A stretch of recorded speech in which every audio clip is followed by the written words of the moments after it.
Assalamualaikum warahmatullahi wabarakatuh. Halo teman-teman, saya Sherina Vanessa Soputri. Dan saya Saadia. Kami dari mahasiswa farmasi Universitas Tadulako. Dalam mata kuliah kimia medisinal, kami mengangkat sebuah kasus. Nah, kasus ini berbicara tentang penyalahgunaan obat yang masuk dalam golongan G. Jadi, teman-teman tahu nggak obat G itu apa? Nah, obat G itu adalah panjangannya itu Giverlead. Nah, artinya itu berbahaya. Nah, obat yang berbahaya ini dia termasuk yang kita kenal dengan obat golongan keras. Nah, obat golongan keras ini hanya dapat dilayani apabila terdapat resep dokter, dan kemudian dia hanya dilayani oleh apoteker. Nah, kenapa hanya dilayani oleh apoteker dan berdasarkan resep dokter? Karena efeknya yang juga berbahaya apabila dikonsumsi dalam jumlah yang berlebihan dan tidak dimonitoring oleh apoteker. Nah, jadi pada kesempatan ini kami akan membahas salah satu obat Zepam ini sering disalahgunakan pada kalangan-kalangan atau masyarakat-masyarakat untuk mendapatkan efek penenang. Contohnya untuk orang-orang yang mengalami kesulitan tidur ataupun mengalami banyak masalah. Nah, untuk mendapatkan efek menenangkan, untuk meredamkan emosinya. Nah, kenapa dia disalahgunakan, tidak sesuai dengan fungsinya dan tidak dipantau oleh apoteker. Bahkan pembeliannya pun tidak berdasarkan resep dokter. Jadi, sebelum kita lanjut, jangan lupa like, share, dan subscribe. Jangan di skip ya. Diazepam adalah salah satu contoh obat penenang yang digunakan untuk mengatasi kejang dan gangguan kecemasan. Obat ini tidak disarankan untuk digunakan dalam jangka panjang. Diazepam bekerja dengan cara mempengaruhi zat kimia yang ada di otak sehingga memberikan efek menenangkan selama beberapa jam atau bahkan beberapa hari setelah dikonsumsi. Obat ini tidak digunakan untuk jangka panjang. Umumnya hanya digunakan maksimal 1 bulan. Penggunaan obat ini terlalu lama dapat menyebabkan tubuh kebal terhadap obat dan kecanduan. Diazepam adalah turunan dari benzodiazepin. Benzodiazepin ini memiliki turunan-turunan lain, diantaranya adalah simazepam, clomazepam, nordazepam, oxazepam, dan lorazepam. Jadi, khasiat dari diazepam adalah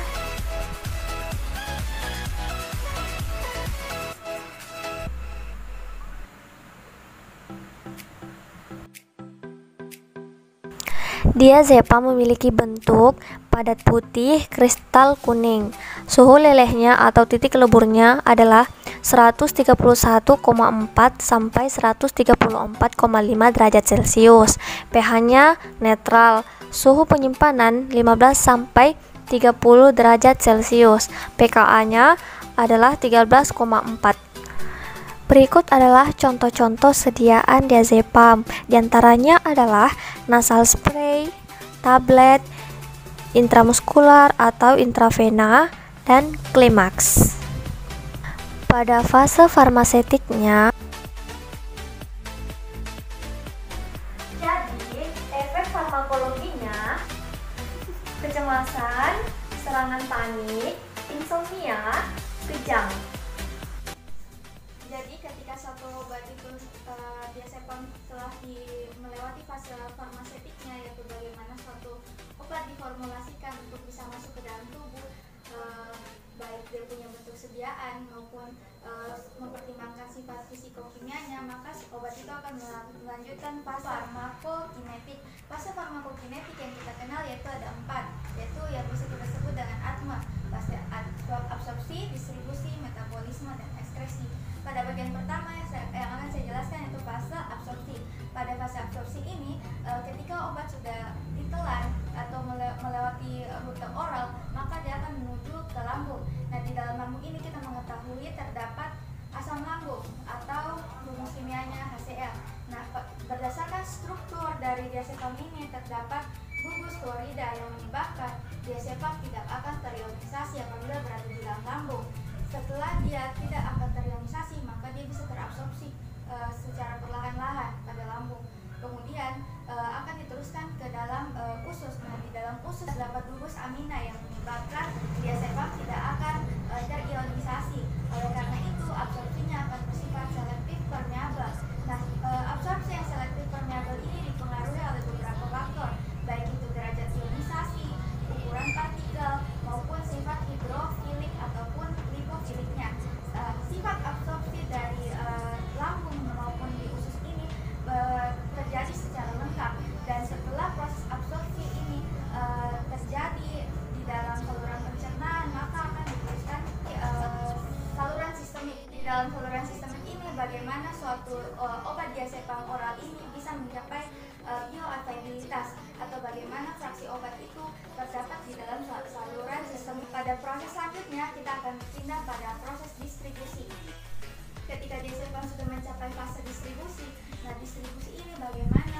diazepam bisa ditransportasi di dalam darah.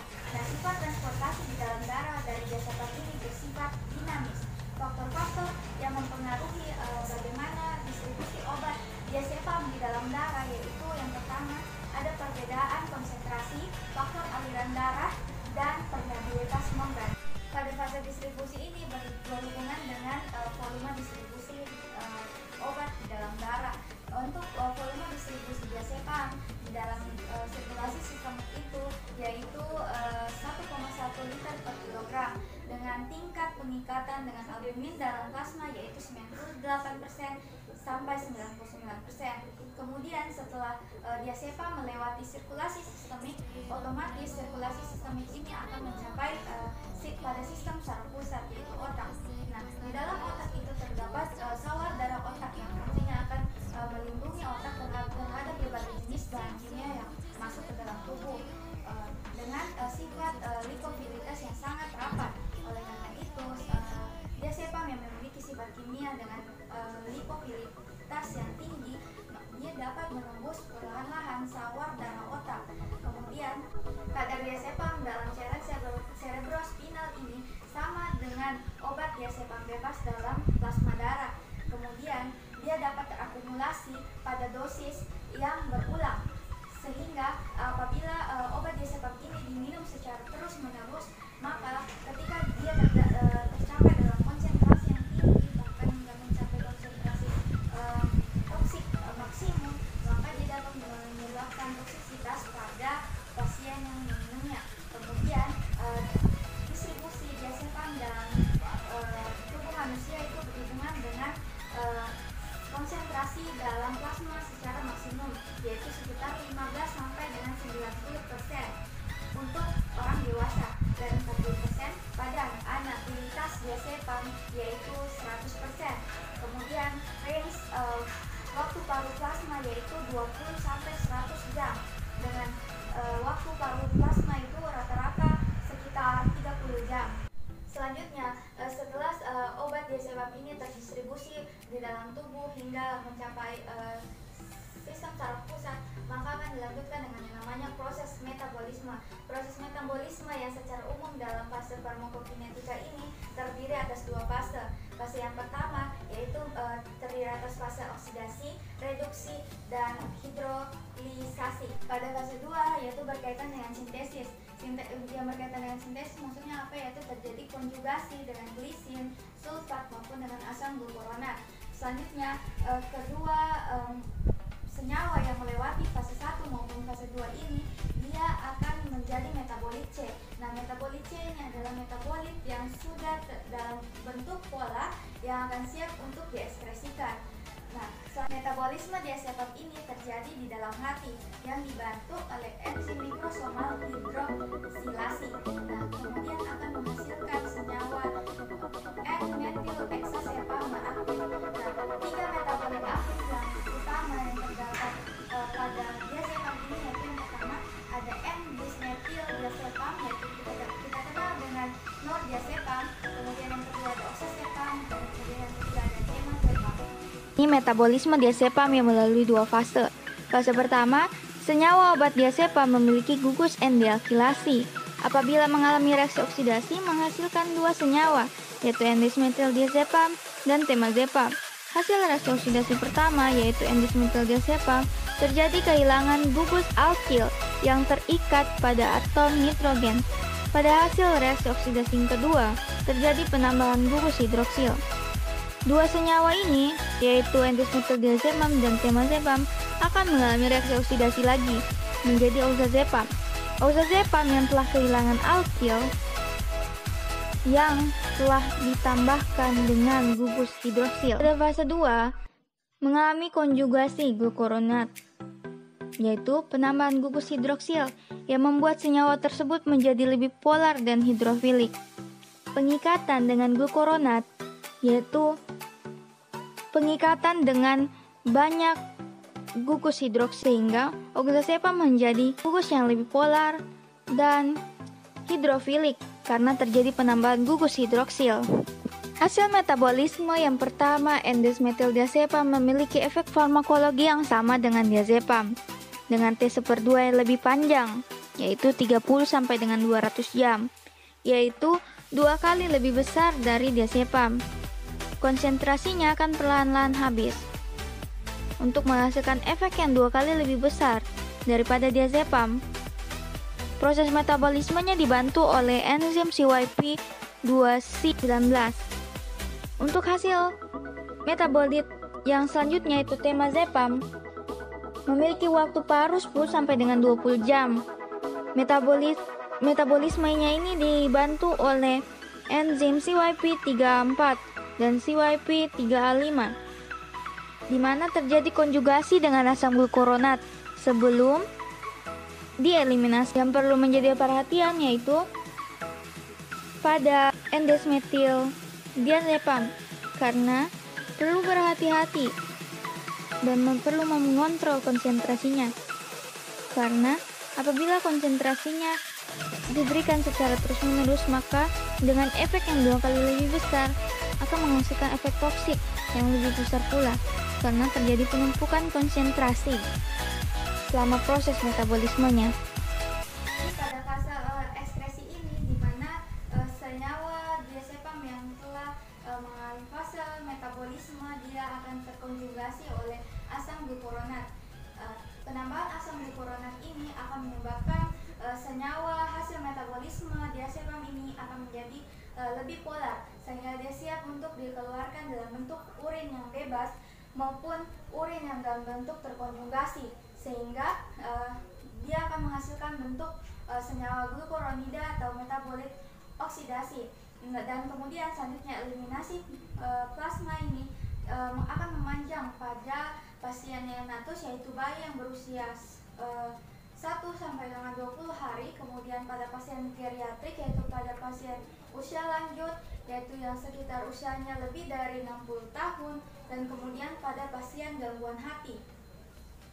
Dengan clearance, kemudian senyawa hasil metabolisme akan juga dapat dikeluarkan dalam bentuk ASI, karena sifat lipofilitas dari diazepam ini dapat menembus barrier pada membran ASI ibu. Nah, penembusan barrier plasenta ini dipengaruhi oleh 3 faktor. Yang pertama ada inhibisi neuron, kemudian peningkatan pH sel, dan kemudian dia menyebabkan toksik. Pada fase farmakokinetik, yaitu pada fase absorpsi, sediaan diazepam memiliki onset atau mulai kerja obat pada sediaan oral yaitu 30 menit, intravena 1 sampai dengan 5 menit, intramuskular 15 menit. Puncak atau konsentrasi tertinggi ketika obat sudah mulai memberikan efek yang terbaiknya yaitu pada sediaan oral 1 sampai dengan 2 jam, intramuskular 30 menit sampai dengan 90 menit, intravena 15 menit. Dengan durasi kerja obat atau lama kerja obat untuk memberikan efek pada diazepam oral yaitu 2 sampai 3 jam, intravena 15 sampai dengan 60 menit, intramuskular 30 sampai dengan 90 menit.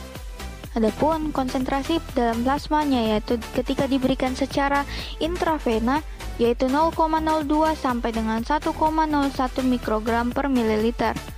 Adapun ketika diberikan secara peroral maupun perektal yaitu 76% dan 81%. Setelah diazepam ini melewati fase farmakokinetika, maka akan dilanjutkan ke dalam fase farmakodinamik, yaitu bagaimana senyawa dari diazepam ini akan berkaitan dengan reseptor tujuannya.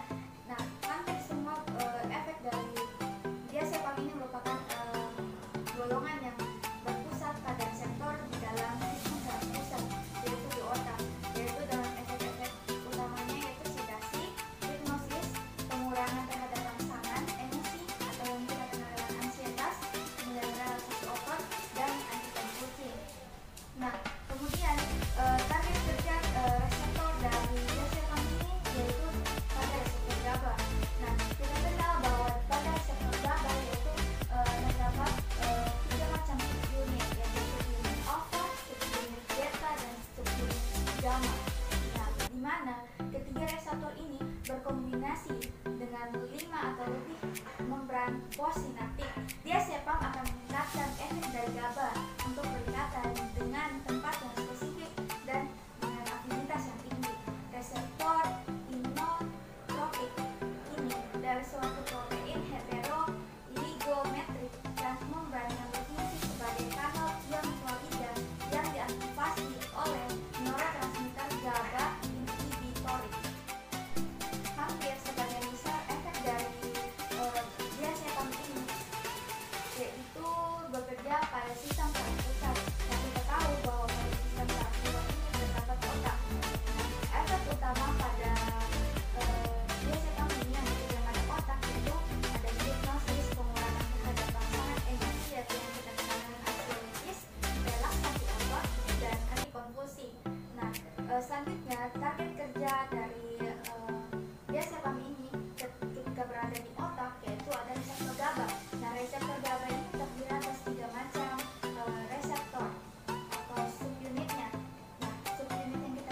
dan premedikasi sebagai antikonvulsan dalam pengontrolan spasme obat dan pada manajemen gejala kritis obat. Terima kasih teman-teman sudah menyaksikan video kami. Terima kasih juga kepada dosen pengampu Jamaluddin Isfam MSI, dan semoga video kami bermanfaat untuk kita semua. Assalamualaikum warahmatullahi wabarakatuh.